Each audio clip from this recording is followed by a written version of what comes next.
आरती कर और उनसे आशीर्वाद लेकर इस कार्यक्रम का शुभारंभ करें। मंच पर आसीन दिवेश भाई अकबरी जी जो एमएलए हैं जामनगर के, उनका भी स्वागत करती हूँ। आज के इस प्रोग्राम के वर्ष 2025 हेतु यह पुरस्कार श्रीमती कोमल छात्र जिनकी परीक्षा ली गई है तथा जिन्हें उक्त पदवी के योग्य समझा गया है यहाँ उपस्थित है। टीचिंग एंड रिसर्च जामनगर के गौरव एवं मानव जाति के सम्मान के लिए The ceremony will surely uphold the research as well as product development facilities.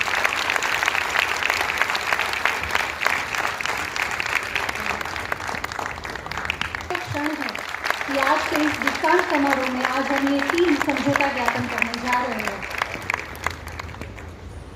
को मिलकर कुल 54 छात्रों को उक्त पदवी प्रदान करने का मेरा प्रस्ताव गवर्निंग बॉडी के सभी सदस्य स्वीकृत करें। उन सभी पदवियों के कुल 54 का हृदय स्थल भी है। यहीं पर आयुर्वेद का प्रथम अनुसंधान केंद्र, प्रथम विश्वविद्यालय, योग निसर्ग उपचार एवं फार्मेसी के संस्थान एवं अब आयुर्वेद सहित परंपरागत औषधियों के लिए दुनिया में WHO का पहला सहयोग केंद्र भी अस्तित्व में आ रहा है। अंततः भारत में आयुर्वेद अध्ययन, अध्यापन, अनुसंधान एवं चिकित्सा के क्षेत्र में इस भूमि का अद्वितीय स्थान है। इसी गरिमा को आगे बढ़ाते हुए वर्ष 2020 में भारत सरकार के आदरणीय प्रधानमंत्री श्री नरेंद्र मोदी जी के मार्गदर्शन में इस परिसर की सभी शैक्षणिक संस्थाओं को एक साथ जोड़ा और इटरा की स्थापना की। हमारे लिए बहुत ही गौरव की बात है कि इस संस्थान को आयुष क्षेत्र के पहले राष्ट्रीय महत्व के संस्थान के रूप में स्थापित किया गया, जो भारत के आयुर्वेदिक शिक्षा और अनुसंधान क्षेत्र में एक नया अध्याय जोड़ता है। व्यापक स्तर पर पहुंचाने में सहायता प्रदान करेगी।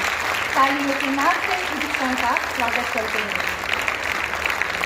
Congratulations to the Corita and the team of the library. Thank you, dignitaries. कुमारी मुक्ता का स्वागत करें, अभिवादन करें।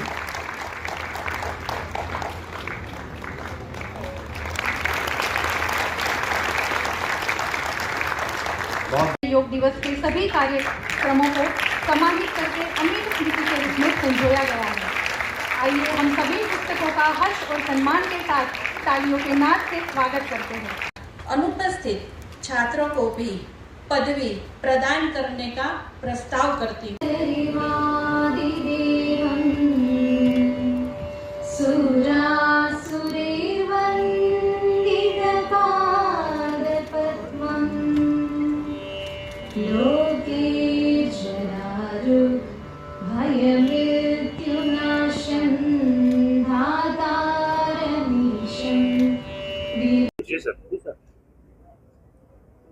आज आपके इस जामनगर में जो केंद्र सरकार द्वारा संचालित इंट्रास नाम की संस्था चलती है, वहाँ के जो पहली बैच थी हमारे स्टूडेंट की, उनका कॉन्वोकेशन का कार्यक्रम आज यहाँ पर सम्मिलित हुआ। बहुत सारे समझौता ज्ञापन भी हमने यहाँ पर अभी हस्तांतरित एक दूसरे के लिए हमने किए हैं। और ये जो कार्यक्रम करते रहे में जो इटरा के बारे में जो मैंने कल और आज में यहाँ पर देखा, तो ये जामनगर शहर जो है या ये जो परिसर है, तो आयुर्वेद के बारे में ये लोगों को बहुत सारा लगाव है। यहाँ हमारे इटरा की जो हॉस्पिटल है उसकी ओपीडी भी दिन में लगभग 1000 से 1200 लोग ओपीडी में आते हैं। आईपीडी भी लगभग 80% से ज़्यादा बेड ऑक्यूपाइड वहाँ पर रहते हैं। और इसी संस्था के एरिया के अंदर एक WHO के साथ में भी हमारा एक इंटरनेशनल ग्लोबल सेंटर आयुर्वेद का यहाँ पर चलता है कि जो हमारी आयुर्वेद की दवाई पूरी दुनिया भर में मानित होने के लिए निश्चित वो संस्थान के माध्यम से बहुत अच्छा काम भी यहाँ पर हो रहा है। और ये सभी होने के बाद में आज इसके बाद में भी हमारा वनतारा के साथ में भी एक एमओयू हो रहा है कि हम हमारे जो एनिमल है कि उनके साथ में भी आयुर्वेद के माध्यम से हम उन पर भी कैसे उपचार कर सकते हैं और ज़्यादातर उपचार आयुर्वेद के माध्यम से उन पर हम कैसे करेंगे उसके बारे में भी आगे हम काम हमारा ये इटरा संस्थान के माध्यम से और वनतारा मिलके करने वाले हैं। मुझे लगता है अगर आपको कुछ विशेष पूछना है इसके बारे में तो पूछ सकते हैं। ये देखिए हमारे प्रधानमंत्री आदरणीय नरेंद्र मोदी जी कि उन्होंने जब से पहले मुख्यमंत्री 2014 के बनने के बाद ही हमारे देश में नए आयुष मंत्रालय की स्थापना हुई। इसके पहले आयुष एक विभाग हेल्थ डिपार्टमेंट के अंदर चलता था और जैसा कि आयुर्वेदा है, योगा है, ये हमारी देश की धरोहर है। वे हमारे ऋषि मुनियों ने हजारों साल तपश्चर्या करने के बाद में आयुर्वेद की बहुत सारी दवाई की खोज उन्होंने की, उन्होंने योगा की खोज की। और ये आयुर्वेदा और योगा ये प्रिवेंटिव है कि आयुर्वेदा और योगा इसलिए कि कोई बीमारी ना हो इसलिए हम योगा करते हैं और बीमारी होने के बाद में उसको दुरुस्त करने के लिए भी योगा हो या आयुर्वेद को उपयोग में लाया जा सकता है। तो मैं हर बार ये कहता हूँ कि बीमारी के पहले भी बीमारी के बाद में भी हमारा आयुर्वेद पूरे दुनिया में लोग पसंद कर रहे हैं और इसका सभी जो क्रेडिट जाता है हमारे आदरणीय प्रधानमंत्री को कि उन्होंने जो हमारा ट्रेडिशनल हमारी जो पारंपरिक चिकित्सा पद्धति है, उपचार पद्धति है, वो सिर्फ भारत तक ही सीमित ना रहे तो पूरे दुनिया तक जाए और पूरी दुनिया स्वस्थ रहे।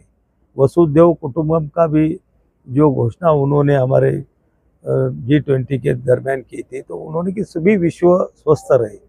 जब हमारे देश को 2047 तक हमको यहाँ पर विकसित राष्ट्र बनना है तो हमारे देश के लोगों का स्वास्थ्य भी हमको आगे बढ़ने के लिए अच्छा रखना जरूरी है। तो इसीलिए वो भी बार बार हमें मार्गदर्शन करते हैं, सूचनाएं देते हैं कि आयुर्वेद और योगा को अच्छा प्रमोट करो। आज उनकी ही देन है कि आज 180 से ज़्यादा देशों में योग दिन मनाया जाता है, लोग वहाँ पर योगा करते हैं। तो निश्चित रूप से हमारी जो धरोहर है, हमारी जो प्राचीन चिकित्सा पद्धति है उसका प्रचार प्रसार पूरी दुनिया में हो रहा है और उसमें हमारे इटरा संस्थान का भी बहुत बड़ा योगदान है कि यहाँ पर मैंने देखा कि 68 से ज़्यादा कंट्रीज से कई सैकड़ों बच्चों ने यहाँ पर शिक्षा ली। अभी भी ये देखा होगा पहले लाइन में कि सभी फॉरेनर स्टूडेंट यहाँ पर बैठे हुए थे, तो फॉरेन के बच्चे भी यहाँ थे। और जब मैं देखता हूँ कि पूरे देश में आयुर्वेद की शिक्षा लेने वाले या डॉक्टर बनना चाहने वाले जितने भी स्टूडेंट हैं तो सबसे पहला प्रथम स्थान वो हमारे जामनगर के इटरा संस्थान को, इसके कॉलेज को देते। तो यहाँ का काम बहुत ही अच्छा है और उसके सभी के लिए आप लोगों का भी सहयोग उसको बहुत अच्छी तरह से मिलता रहता है, आगे भी मिलता रहेगा, ऐसी अपेक्षा आपसे करता हूँ।